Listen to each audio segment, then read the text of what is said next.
Assalamualaikum warahmatullahi taala wabarakatuh. Alhamdulillah. Wassalatu wassalamu ala asyrafil anbiya'i wal mursalin wa ala alihi wa sahbihi ajma'in. Asyhadu an la ilaha illallah wa anna sayyidina Muhammadar Rasulullah. Allahumma salli salatan kamilatan wa sallim salaman tamman ala nabiyyin tanhallu bihil 'uqad wa tanfariju bihil kurab wa tuqla bihil hawaij wa tunalu bihir raghaib wa husnul khawatim wa yustasqal ghamamu biwajhihil karim wa ala alihi. Tuan-tuan yang saya kasihi, pengacara majlis kita pada malam ini, Puan Rosniyati binti Mansur selaku pengurusi Gemah Nur Iman, seluruh staf kepimpinan muslimin dan muslimat, ibu-ibu dan ayah-ayah yang dirahmati Allah Subhanahu wa taala. Jadi alhamdulillah pada malam ini kita sampai ke suatu waktu yang disebut dengan nisfu asy-Sya'ban. Nisfu dengan makna pertengahan, setengah ya, nisfu. Kalau suku disebut dalam bahasa Arab ar-rubu', rubu'. Pada malam ini disebut nisfu, iaitu pertengahan. Jadi malam nisfu Sya'ban ini Allah memberikan kita berbagai hadiah sebenarnya. Antaranya dengan waktu-waktu yang mustajab doa. Jadi malam ni kena banyak doa. Sebab dia Allah Ta'ala jadikan beberapa waktu yang disebut sebagai mustajab doa. Mustajab ini ada yang berkaitan dengan waktu, ada yang berkaitan dengan keadaan, dan ada yang berkaitan dengan manusia. Antaranya kalau manusia ni kita jumpa orang yang baik-baik, yang soleh-soleh, kita minta dia doakan kita. Ataupun berada dalam keadaan tertentu seperti di dalam majlis ilmu. Kan? Ada juga berkaitan dengan waktu. Contohnya, waktu tertentu sebagaimana pada malam ini disebut dengan malam nisfu Sya'ban. Ada juga yang berkaitan dengan tempat mustajab ini seperti di Mekah, di Madinah, di makam para awliya dan sebagainya. Jadi banyak Tuhan buat. Jadi di antara waktu mustajab doa ialah pada malam Lailah nisf min Sya'ban. Dan Sayyidina Nabi SAW mengajarkan kepada kita bagaimana nak memanfaatkan malam ini. Jadi oleh kerana Nabi ini adalah kiblat hati kita, maka apa yang Nabi sebut, kita nak kena berikan perhatian. Di malam nisfu Sya'ban, satu malam yang mulia, yang mempunyai berbagai keistimewaan yang berbeza dengan malam biasanya. Malam dia sama sahaja, semua tiap-tiap malam gelap yang serupa. Ya, cuma beza kadang-kadang ada bulan, kadang-kadang tak nampak bulan. Kadang-kadang nampak bintang, kadang-kadang tak nampak bintang. Kadang-kadang panas, kadang-kadang sejuk. Tapi kegelapan itu sama. Sesungguhnya Allah Ta'ala tidak menjadikan martabat malam itu, setiap malam itu adalah sama. Walaupun malam keadaannya sama. Boleh faham tak? Jadi Allah Ta'ala buat ada malam yang lebih mulia dari malam-malam yang lain. Ada hari yang Tuhan buat lebih mulia dari hari-hari yang lain. Ada yang Tuhan buat nabi-nabi ini, ada nabi yang lebih mulia dari nabi-nabi yang lain. Ada malaikat yang Tuhan buat lebih mulia. Ada malaikat yang lebih mulia daripada malaikat-malaikat yang lain. Ya, jadi disebut sebagai sunnatullah. Ya, sunnatullah. Jadi malam ini di antara malam yang paling mulia, di antara yang termulia. Walaupun kita tak nafi, kalau dalam mazhab kita malam yang paling mulia ini indana asy-Syafi'iyah, di sisi Sadah asy-Syafi'iyah, menyatakan bahawa malam yang paling mulia ialah malam kelahiran baginda Nabi sallallahu alaihi wa alihi wasallam. Ada pendapat mazhab lain yang mengatakan malam yang paling mulia ialah malam Lailatul Qadr.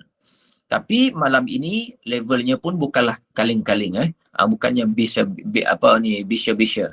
maknanya hebat malam ini juga. Jadi sebab itu Allah Subhanahu Wa Taala buat malam ini bila banyak kelebihan, bermakna nuzul turunnya rahmat, bermakna di antaranya pengampunan, di antaranya rahmat dengan makna pengampunan, rahmat dengan makna diterima, diterimanya amalan, ataupun dimustajabkan permohonan, ya, itu makna kepada keadaan ataupun waktu-waktu yang disebut sebagai mustajab doa dengan makna rahmat turun. Sebab disebut malam ini Allah Subhanahu Wa Taala turun ke bumi. Turun macam mana tu? Janganlah kita faham turun tu turun dengan zat badan dia macam kita turun, kita manusia ya. Kita mutahayyiz, kita perlu ruang, kita perlu tempat. Tuhan tak perlu semua tu. Makna di sini Allah Subhanahu Wa Taala turun ke bumi ini di sepertiga akhir atau dari pertengahan akhir malam. Ya, sepertiga akhir ataupun di pertengahan akhir malam. Sebab dia bermula bila? Bermula daripada tadi maghrib masuk tadi dah bermula dan dia akan berakhir pada fajar esok. Itu dipanggil malam ya, dipanggil lailah yang kamilah. Lailah dengan makna malam yang penuh, lailah yang sempurna. Jadi banyakkan membaca Al-Quran, banyakkan salawat, banyakkan istighfar. Mudah-mudahan ya kita kena banyakkan dipanggil amalan-amalan yang berbentuk fadilat. Kerana apa? Kerana kita mengharapkan keredaan Allah Subhanahu wa taala. Ya. Jadi turun macam saya bagi tahu tadi bukanlah bermakna perpindahan daripada satu tempat ke satu tempat lain. Bukan, Allah Taala suci daripada semua tu. Tapi maksudnya Allah mengkhususkan untuk para hambanya bersegera. Dia panggil bersegera menerima ibadat dan mengabulkan permintaan mereka. Jadi minta ni, permohonan kita boleh minta macam-macam. Cuma utamakan permohonan yang berunsurkan akhirat. Ya, ya Allah, Rabbi ja'alni muqimas salat wa min zurriyati. Ya Allah, buatlah aku ini konsisten dengan solat. Ya Allah, mudahkan istiqamah kalau aku dengan kebaikan. Ya Allah, kurniakan aku kemudahan dalam melaksanakan ketaatan. Ya Allah, okey, minta yang tu dulu. Ya, mungkin permohonan dunia pun kita ada. Saya tak nafi. Saya pun ada keinginan-keinginan tertentu yang berbentuk duniawi. Tapi utamakan permohonan akhirat dulu. Kerana akhirat ini bila kita dapat, dunia dia akan ikut sekali. Seumpama kereta api kepala depannya tu bergerak, dia panggil yang depan tu dia panggil apa? Gerabak yang lain turut serta akan ikut sekali. InsyaAllah. Kalau dah Tuhan sayang, Tuhan akan bagi macam-macam. Ya, disebutkan Allah Subhanahu wa taala membebaskan umat Islam dari api neraka sejumlah bulu kambing. Ya, pada malam ini kalau Tuhan terima, insya-Allah Tuhan akan membebaskan umat Islam daripada api neraka pada malam ini sejumlah bulu kambing milik Qabilah Al-Kalb dia panggil. Qabilah Al-Kalb. Jadi kambing bukannya seekor, milik Qabilah. Qabilah seorang pula, bukan belas seekor. Jadi pada malam ini Tuhan nak bebaskan ramai dan mudah-mudahan Tuhan kita ini menjadi subjek pandangan Allah Subhanahu wa taala pada malam ini. Allah Subhanahu wa taala. Dan mari kita malam ini kita manfaatkan supaya apa, kita tidak tahu apakah kesempatan ini masih ada untuk kita. Kita nak tengok begitu banyak orang yang membangunkan rumah tempat mendiaminya. Kita duduk banyak orang akad nikah tanpa sempat berkumpul dengan isterinya. Ada yang banyak ikut projek macam-macam lah. Tapi tak sempat nak ambil hasil. Ada orang yang berbisnes kaya tapi tak sempat nak menikmati kekayaan. Macam-macam. Jadi kita nak yang paling penting sekali ialah keredaan Allah dan juga kita ini dibebaskan daripada api neraka. Cuma pada malam ini siapa yang Tuhan nak, Tuhan ampun dia. Siapa nak Tuhan bebaskan dia daripada api neraka, dalam hadis Nabi menyebut ada beberapa syarat pada malam ini. Yang pertama, dia bukan orang musyrik. Malam ni semua kita kena Muslim. Kalau musyrik tak layak dapat keampunan Allah. Sebab tu kalaulah kita boleh mendoakan hidayah buat kawan-kawan sahabat kita, hatta ibu bapa pun kalau dia bukan Muslim, bukan Islam, kita hanya boleh mendoakan hidayah. Tapi tak boleh kita minta dekat dia keampunan. Jadi syarat yang pertama tidak musyrik. Alhamdulillah kita semua dalam grup ini, dalam halaqah pada malam ini semua muslimin. Anugerah Allah Subhanahu wa taala. Kita muslimin. Yang kedua, perselisihan dengan sesama kita dan juga kemarahan dalam hati itu lebih bahaya sebenarnya. Maka maafkanlah semua orang pada malam ini untuk kita mencontohi Baginda Sayyidina Muhammad sallallahu alaihi wasallam yang tidak menyukai balas dendam. Disebut sebagai al-musyahin ke dalam hadis, saya tak ingat. Dua orang ni tak boleh musyrik. Yang kedua tak boleh ada kemarahan dan dendam dalam hati pada malam ni. Kalau nak Tuhan ampun. Kerana Tuhan suka mengampuni hambanya yang lembut hatinya. Ada tak lagi perselisihan faham yang kita cuba maafkan. Kalau kita boleh maafkan, insya-Allah kita salah satu daripada calon-calon yang akan dibebaskan daripada api neraka, insya-Allah. Amin ya rabbal alamin. Maka sebab itu kata ulama, jika kamu di dunia dizalimi, maka keadaanmu jauh lebih baik dari si zalim. Dia di antara az-zalim dengan al-mazlum. Kalaulah kita ada dua orang. Yang pertama disebut dengan az-zalim, yang kedua al-mazlum, yang dizalimi dan yang menzalimi. Kalaulah kita ini dizalimi, kita marah sangat orang yang menzalimi kita. Tetapi di sisi Allah, yang kena zalim itu lebih baik daripada si zalim. Tetap di keadaan ni macam tu. Di sisi Allah, orang yang kena zalim lebih baik daripada orang yang menzalimi. Sebab itu disebut da'watul mazlum mustajabah. Doa orang yang kena zalim ini sangat mustajab, sangat dekat di sisi Allah dan sangat mudah dikabulkan oleh Allah Subhanahu wa taala walaupun dia adalah seorang yang banyak melakukan kemaksiatan. Kita tak boleh kata dekat orang yang menzalimi, orang yang kita zalimi, kita tak boleh kata kamu doalah. Kamu walaupun aku menzalimi kamu doalah pada Tuhan sekalipun, Tuhan takkan dengar doa kamu kerana kamu seorang yang banyak melakukan kemaksiatan. Tak boleh kita cakap macam tu kerana untuk bahagian kezaliman itu doanya didengari. Ini bahaya. Sebab itu kerana orang yang dizalimi bersama Allah dan doanya dikabulkan, maka sudah selayaknya kamu memaafkan si zalim yang menjadi sebab kamu mencapai kedudukan di sisi Allah. Ini kata guru kami Syekh Yusri. Ya, dia sebut kata kita kerana kezaliman dia, kita ini dicintai Allah. Kita jadi dekat dengan Allah. Maka kita selayaknya ampunkanlah dia, jangan ada dendam dengan dia kerana dia adalah punca kita naik martabat. Masya Allah. Saya pun cuba malam-malam ni kita cuba maafkan siapa-siapalah yang buat salah dengan kita. Cuba walaupun saya tahu sebahagiannya berat, betul tak? Mestilah sukar, payah, apatah lagi kesalahan itu membabitkan yang berat-berat, yang kadang-kadang kita pun tak mampu nak hadam ya.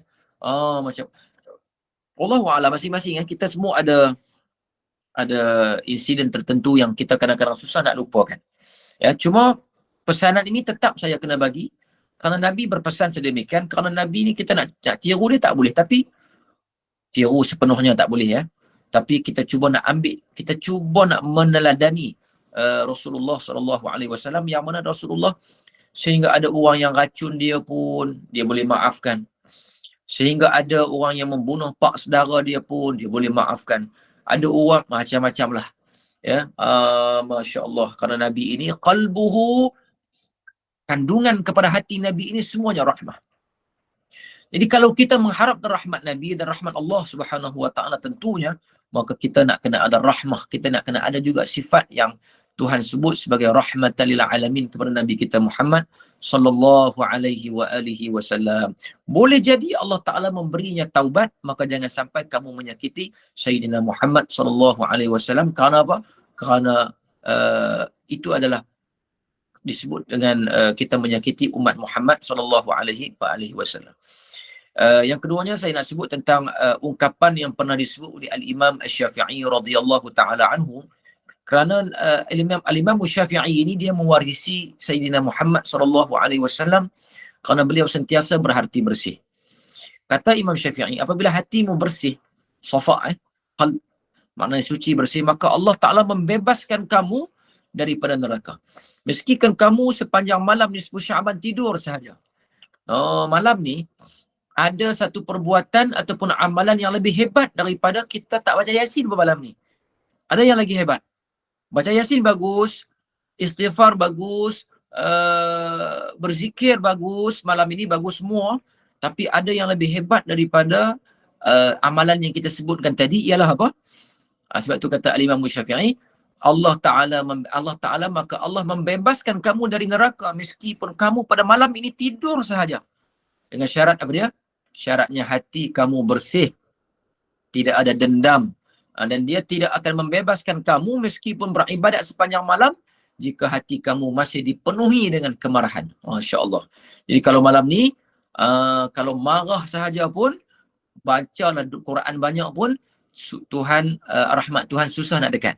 Tapi kalau tidur sepanjang malam pada malam ini, Yasin pun dia tak baca, tapi hatinya bersih, tak ada dendam dalam hati dia, itu lebih disukai Allah pada malam ini, dan itu menjadi asbab kepada turunnya rahmat Allah Subhanahu wa taala.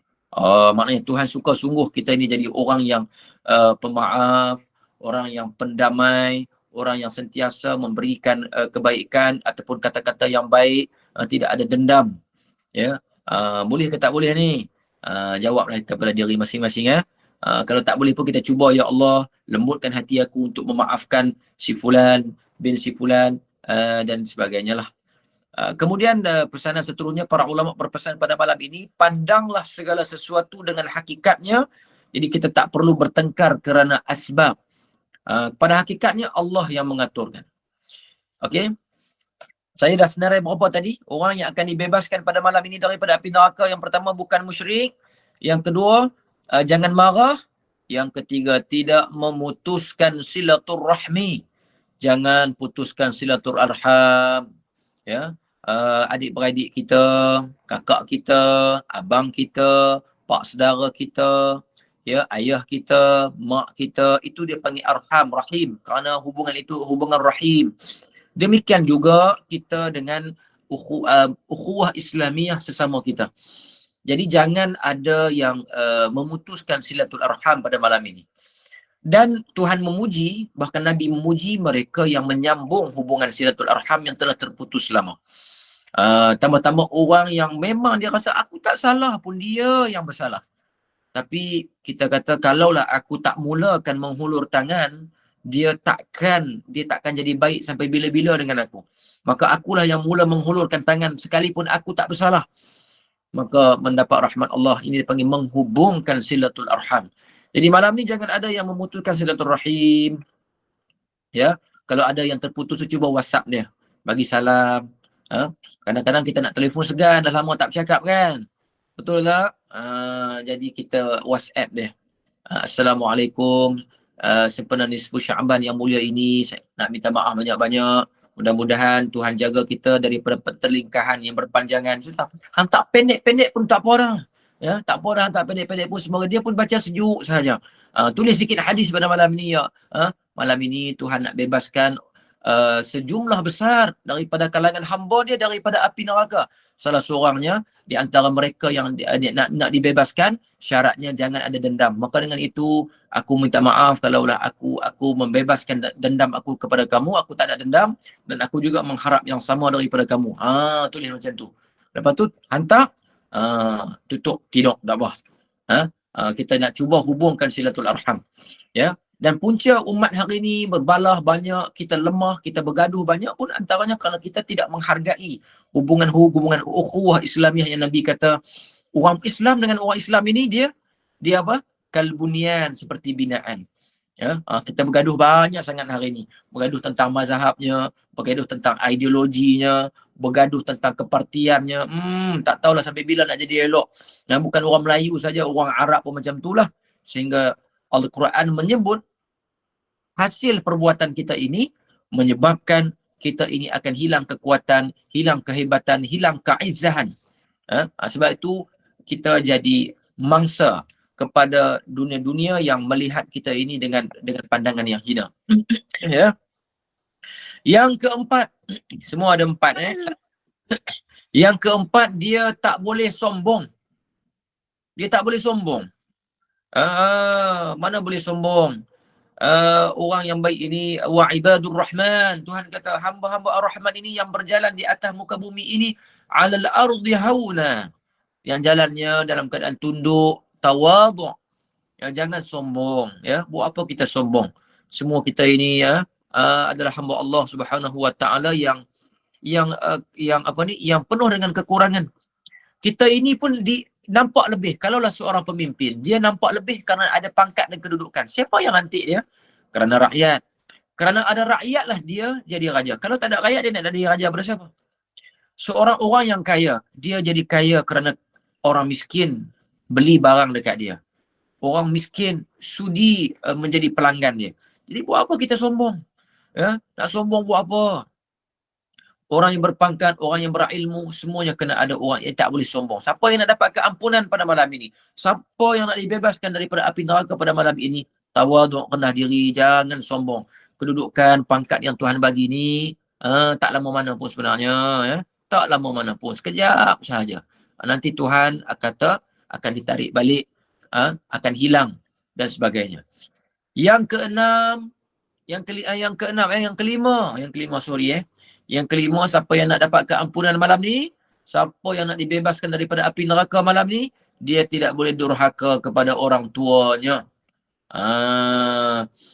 InsyaAllah ahli-ahli jamaah kita ini semua orang yang selalu menyantuni, dia panggil birrul walidain kaffaratul kabair.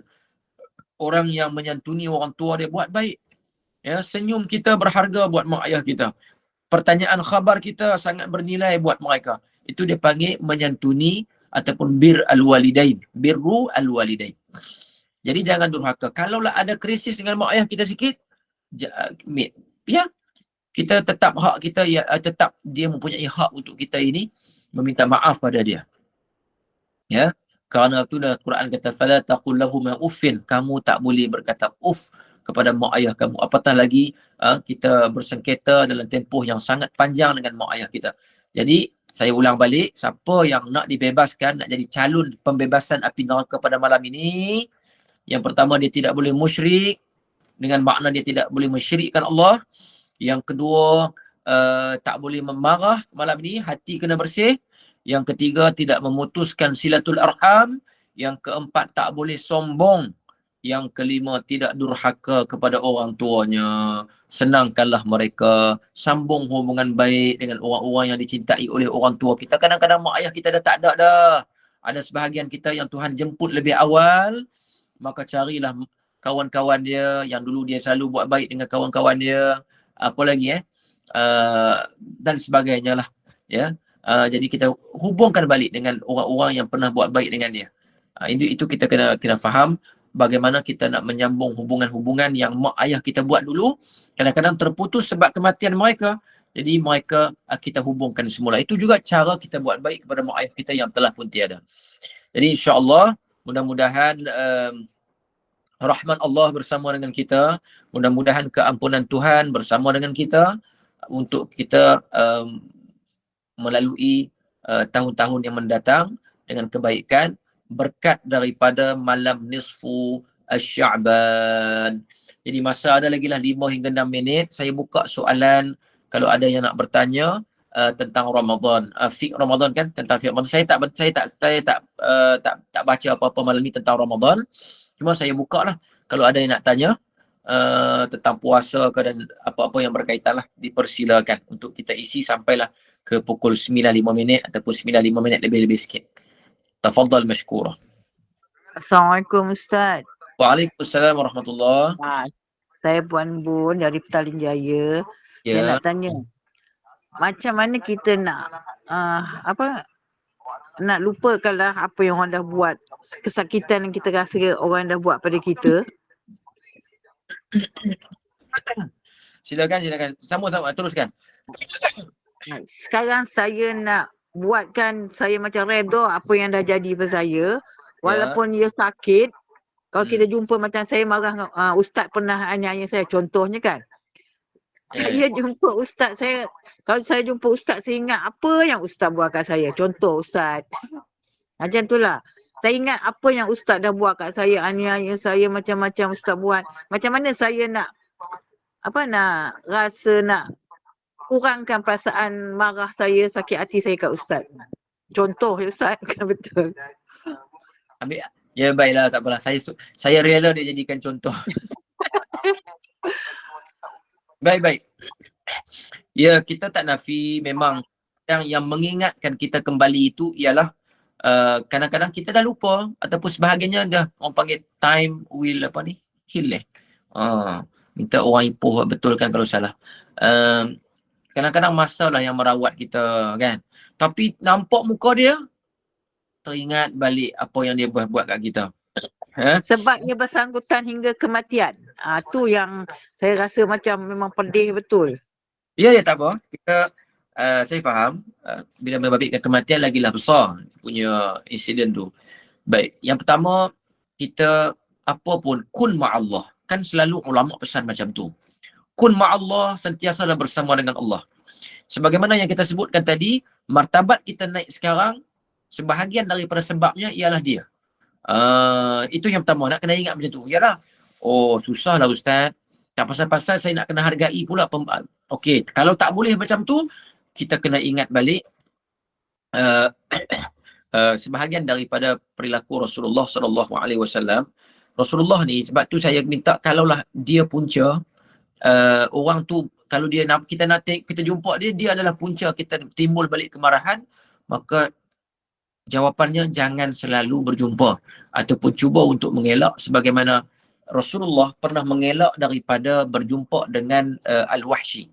Wahsy ni dia pernah membunuh pak saudara Nabi yang bernama lupa dah.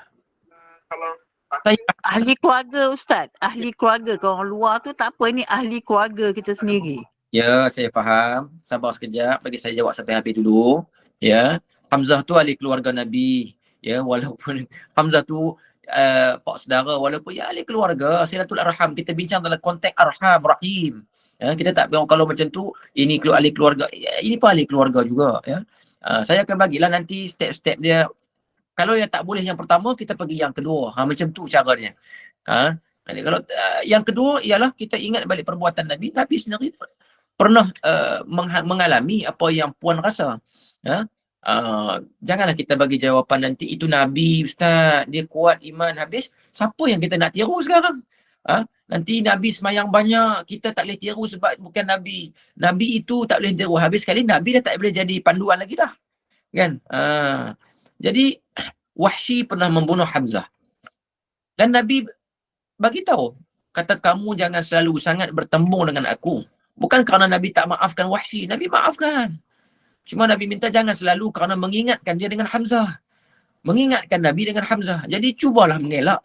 Ya. Kalau dah tahu dah dia duduk kat mana-mana ke ataupun cuba mengelak. Kalau terjumpa juga, istighfar banyak-banyak, minta ampun dekat Allah, ya Allah kuatkan hati aku, kerana itu Tuhan hari itu Tuhan nak tambah pahala lebih lagi kerana mungkin ada ujian sebab terjumpa dengan dia. Tapi sebolehnya kita cuba elak.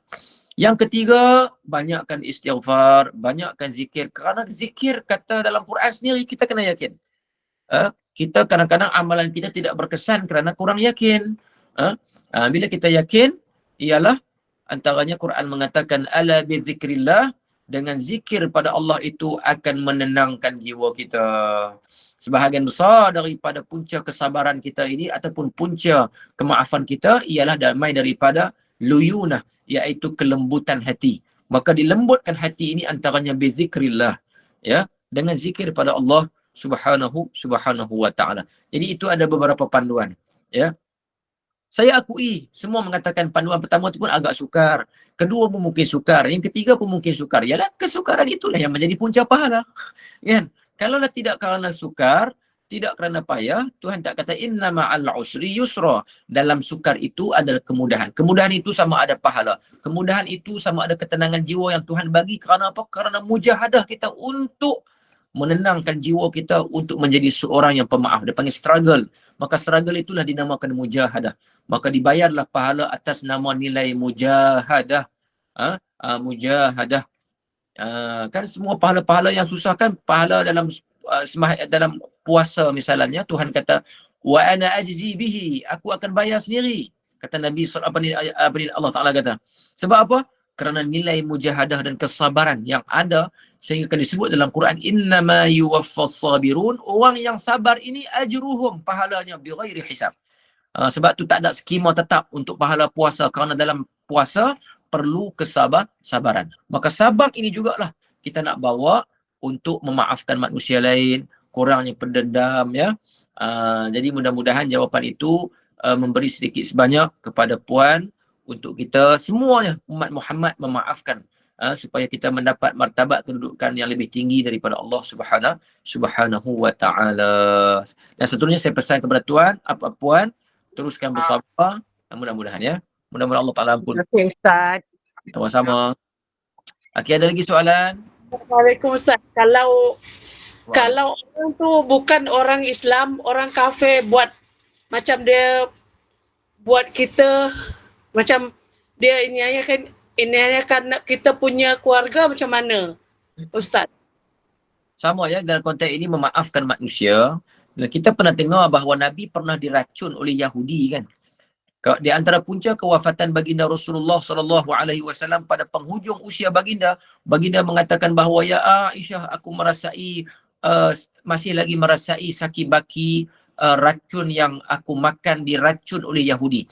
Kalau kita baca sejarah kisah tersebut, Yahudi itu dia meletakkan racun di dalam kaki kambing untuk dimakan oleh Nabi sallallahu alaihi wasallam. Sahabat Nabi yang makan mati mati on the spot orang panggil. Mati segera. Maka dilakukan qisas, dibunuh Yahudi tersebut kerana apa? Kata Nabi, untuk kesalahan kamu bagi aku dah maafkan. Tetapi aku terpaksa mengqisas kamu, kata Nabi, kerana kamu membunuh sahabat aku. Itu dia bukan berada dalam kekuasaan aku. Maknanya Nabi pernah maafkan tak bukan Islam? Nabi pernah memaafkan hatta Yahudi. Maka Nabi ini terlalu lembut hatinya. Maka demikian juga, kalau kita maafkan juga, maka dan doakan hidayah untuk orang bukan Islam itu, maka Allah Ta'ala akan tetap memberikan ganjaran kepada kita. Kemaafan ya, atas nama kemanusiaan. Bagaimana Nabi ketika mana lintasnya jenazah Yahudi di hadapan Nabi, maka Nabi bangun. Kata sahabat, ya Rasulullah, bukankah itu Yahudi? Maka jawapan Nabi berkata apa? Nabi membalas jawapan itu dengan persoalan itu dengan, bukankah dia seorang manusia? Tetap kita ini ada kepujian, ada ketinggian martabat yang Tuhan nak bagi sekiranya kita memaafkan hatta walaupun bukan Islam. Lagi soalan yang lain dipersilakan. Terima kasih Ustaz. Sama. Lagi ada lagi tak? Kalau tak ada. Assalamualaikum Ustaz. Ya. Ketika apabila kita masih terasa atau terkesan dengan kata-kata manusia tu, Ya. adakah itu bermakna hubungan kita dengan Allah itu masih lemah Ustaz? Kalau untuk konteks yang lebih tinggi, maknanya dalam sudut yang lebih tinggi, ya. Saja jawapan yang lebih tinggi ni maknanya dalam ilmu tasawuf, ya. Kerana apa? Kerana kita masih lagi terkesan dengan perbuatan manusia, menunjukkan sebahagian tanda sandaran kita kepada Allah masih rapuh. Kerana orang yang sandaran kuat, ahli sufi ni, saya bercakap bukan hal saya ya. Saya sendiri pun belum tentu boleh maafkan orang. Saya cubalah. Saya pun masih nak cuba. Malam ni saya ambil manfaat berkat daripada perempuan yang ramai ni. Banyak yang bangun tahajud, ada yang banyak belajar, ada yang banyak sedekah. Saya nak minta lah ramai-ramai doa kat saya juga. Ya, sama-sama kita ni memaafkan manusia yang lain. Jadi bila disebut tadi tak mampu nak memaafkan orang, bila berdendam, itu tanda Tuhan kurang memberikan rahmat. Bermakna ya. Bermakna betul lah. Maknanya kita masih dalam fasa kerapuhan iman. Kalau kita tengok Sayyidina Umar bin Al-Khattab radhiyallahu taala anhu ketika ditikam oleh Abu Lu'lu'ah, oleh kerana kuatnya iman Sayyidina Umar tak sibuk nak cari siapa yang bunuh dia, tak sibuk dengan hukuman yang akan dikenakan kepada Abu Lu'lu'ah. Yang dia khawatir, yang dia sibukkan ketika itu ialah tolong tanya kepada Aisyah kerana aku ingin disemadikan bersebelahan dengan Rasulullah sallallahu alaihi wasallam. Hilang dendam mereka. Bahkan ketika seorang sahabat ingin membunuh musyrikin dalam peperangan, tiba-tiba dia mengucapkan syahadah, tetap dibunuhnya. Maka Nabi kata, kenapa bunuh dia? Kerana dia mengucap hanya sekadar menyelamatkan nyawanya. Maka Nabi kata apa? Nabi kata, adakah kamu sudah ada kelebihan untuk membaca hati manusia? Jadi kesimpulan dari 2-3 cerita yang saya sebutkan tadi, kita di peringkat konteks yang lebih tinggi, ya, kita masih lagi ada dipanggil kerapuhan iman, kerana kita masih tidak mampu melupakan, ya, masih tidak mampu melupakan kesan manusia kepada kita, sedangkan kita lupa bahawa kesan yang dia buat itu hasilnya akan dianugerahkan Allah rahmat yang mencurah-curah.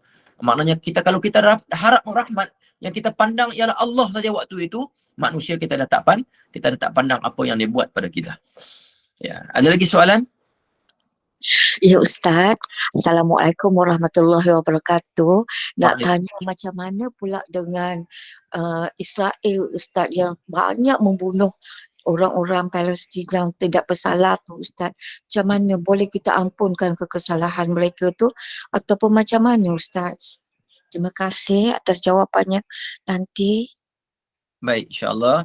Apa yang berlaku di Israel hari ini, yang pertama itu bukan kesalahan dengan kita. Itu yang pertama. Ini bukan kesalahan dengan kita. Itu kesalahan dengan umat Islam Palestin. Yang kedua, yang disebut pembunuhan kepada umat Islam ini adalah dosa yang disebut sebagai la'nat, al-la'nah. Sedangkan la'nat ini adalah dosa besar. Maka perbuatan-perbuatan yang disebutkan tadi ini oleh Israel ini kita tidak boleh maafkan. Yang pertamanya, dia bukan bersalah dengan kita.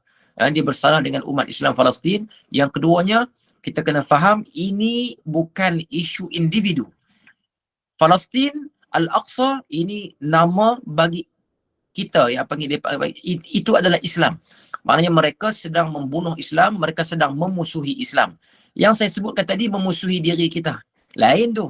Individu dan Islam adalah agama. Jadi konteks yang kita tengok hari ini, jawapan konteks pula.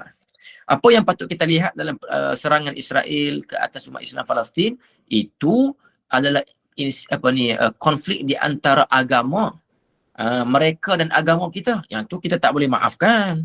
Ya, lain tu. Ini isu kita bersifat individu. Bersifat individu. Jadi kalau bersifat individu tak boleh. Memusuhi Islam tak boleh. Sebab tu dalam Quran kata, selagi mana mereka tak bunuh kamu, maka kamu tak boleh bunuh mereka.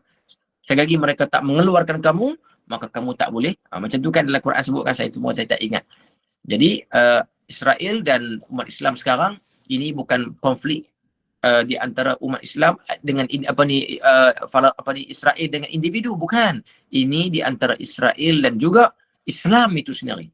Pertemuan di antara Islam dengan kafir. Jadi kita tak boleh suka-suka nak maafkan kerana ini permusuhan yang disebut dalam Al-Quran sendiri. Yahudi, mereka tidak akan diam sehinggalah kamu mengikut agama mereka. Faham tak?